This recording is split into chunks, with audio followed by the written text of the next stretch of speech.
Ya, bismillahirrahmanirrahim. Assalamualaikum warahmatullahi wabarakatuh. Alhamdulillah, wassalatu wassalamu ala rasulillah amma ba'da. Saudaraku, muslimin dan muslimah dimanapun berada, kembali kita belajar ngaji hadis Nabi Muhammad SAW, bab jihad, bab usaha sungguh-sungguh, usaha maksimal, kitab jihad nih pagi hari ini judulnya adalah anjuran Rasulullah SAW untuk memanfaatkan semua potensi yang kita miliki dalam berdakwah. Yes. Dakwah ini adalah anjuran Rasulullah SAW sekaligus perintah Allah Subhanahu wa Ta'ala. Perintah Allah Subhanahu wa Ta'ala artinya adalah apa yang dikerjakan oleh Rasulullah Muhammad SAW, dan ini perlu untuk kita lestarikan, kita lanjutkan sampai di akhir zaman. Ya, sebelum bacaan satu hadis, bahwasanya dakwah yang berhasil ini tidak melulu dengan penaklukan atau dengan kekuasaan atau dengan peperangan. Bahkan dakwah yang utama ini adalah dakwah dengan logika, dakwah dengan dialog, dakwah dengan cinta, dakwah dengan kasih sayang. Nah, dakwah dengan kekerasan ini tentu akan menimbulkan dendam, menimbulkan peperangan yang tiada berkesudahan. Ya, saudaraku muslimin dan muslimah dimanapun berada, segala potensi yang dianjurkan Rasulullah SAW untuk kita berdakwah dengannya adalah dengan harta, dengan jiwa, dan dengan ucapan, dengan lisan kita. Dengan harta maknanya mengorbankan sebagian rezeki atau kekayaan yang Allah karuniakan, mendukung perjuangan agama, seperti membantu dakwah, pendidikan Islam, kegiatan sosial, membela umat yang tertindas. Ini utama dengan harta kekayaan. Yang kedua dengan jiwa, bersedia berkorban tenaga, waktu, dan bahkan nyawa bila diperlukan untuk menjaga dan menegakkan kebenaran. Ini yang sangat penting di akhir zaman ini. Kemudian dengan lisan bagaimana? Yakni menggunakan kekuatan bicara kita, tulisan kita dalam berdakwah menyampaikan kebenaran, menolak kebatilan, meluruskan pemahaman yang salah. Ya ini, jadi dengan dakwah itu dengan segenap potensi. Bi amwalikum wa anfusikum wa bil lisan. Dengan lisan kita yang terakhir dan dengan doa kita yang paling lemah, ini dakwah yang ad'aful iman, cabang iman yang paling lemah lah kita mendoakan. Baik, mari kita simak berikut ini. Riwayat hadis, bismillahirrahmanirrahim. Wa an Anasin radhiyallahu anhu anna Nabi sallallahu alaihi wasallam qala jahidul musyrikina bi amwalikum wa anfusikum wa alsinatikum.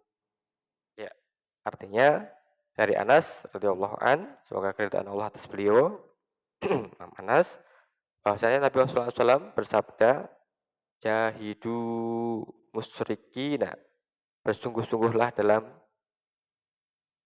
menundukkan orang-orang musyrik yang belum beriman, bi amwalikum, dengan harta kamu sekalian, wa anfusikum, dan dengan jiwamu, wa alsinatikum, dan dengan lisan kalian. Ya, apa yang bisa kita ambil petik hikmah dari hadis ini? Benar, bahwasanya kaum musyrikin, maknanya siapa? Ini satu pertanyaan. Musyrikin adalah yang mensekutukan Allah. Jadi ada ilah selain Allah. Nah, kalau zaman dahulu ini jelas menyembah Fir'aun, menyembah Namrud, menyembah berhala, ya. Menyembah kayu, batu, ya, benda-benda yang dianggap keramat, ini jelas. Nah, kafir kategorinya. Nah, kalau musyrik itu menduakan Allah. Jadi Allah ya disembah, yang lain juga disembah juga. Dewasa ini yang masuk kategori musyrikin ini cukup luas. Ini ketika kita menjadikan harta kita sebagai tujuan akhir, bisa jadi kita masuk dalam kategori ini. atau menjadikan kekuasaan kita sebagai tujuan akhir, kemudian menghalalkan segala cara, bisa jadi kita masuk dalam kategori ini. Atau bisa jadi kita menjadikan hal-hal duniawi, material, ini sebagai tujuan akhir kita, kemudian nabrak sana sini, tidak gentar dengan apa sanksi halal haram, hukum Allah Subhanahu Wa Taala tidak diindahkan, maka kita bisa jadi masuk dalam kategori jahidul musyrikina, orang-orang yang perlu kita musyrik ini orang-orang musyrik yang perlu kita upayakan dengan sungguh-sungguh bi amwalikum dengan harta kita wa anfusikum dan dengan jiwa kita dan alsinatikum dengan lisan kita. Ya, saudaraku muslimin dan muslimat dimana berada, fakta bahwasanya orang musyrik ini secara kuantitas ini berkurang ya dari masa ke masa, dari tahun ke tahun. Tentu saja sebagai pertanda suksesnya atau berhasilnya dakwah kita, dakwah para nabi, para tabiin, para solihin, para wali, para ulama, sampai pada generasi kita akhir zaman. Bahasanya kita pun punya khitab untuk berdakwah. Wal takum minkum ummatun yad'una ilal khair. Hendaklah kamu sekalian, Allah perintahkan menjadi umat yang menyeru kepada kebaikan. Rasulullah pun memerintahkan kita wajahidu untuk berjihad bersungguh-sungguh di dalam berdakwah. Nah, saudaraku muslimin dan muslimat dimanapun berada, akan sangat mudah kita berdakwah ketika kita menghadapi orang-orang yang berakal sehat dan berhati nurani yang bersih.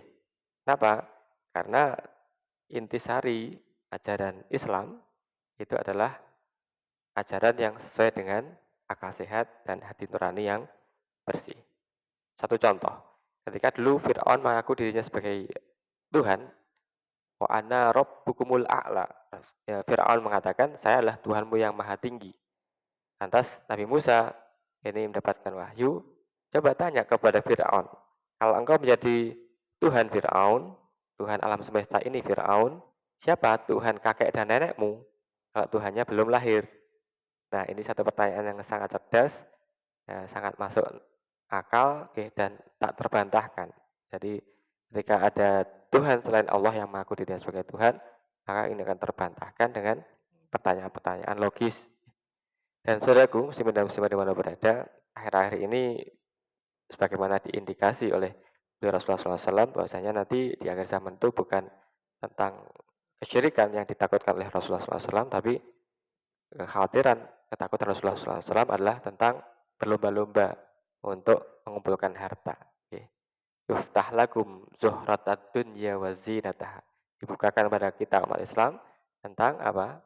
Zuhratad dunya, tentang keindahan, gemerlapnya dunia wa zinataha dan segala perhiasannya. Mengumpulkan harta, pamer sana sini, flexing dan sebagainya di media sosial, dan ini menyebabkan apa? Orang kemudian mencari harta, tidak peduli hal haram, tidak peduli dengan cara yang busuk dan sebagainya. Ya, saudaraku muslimin dan muslimat berada, maka dakwah dengan harta ini juga sangat krusial, sangat penting.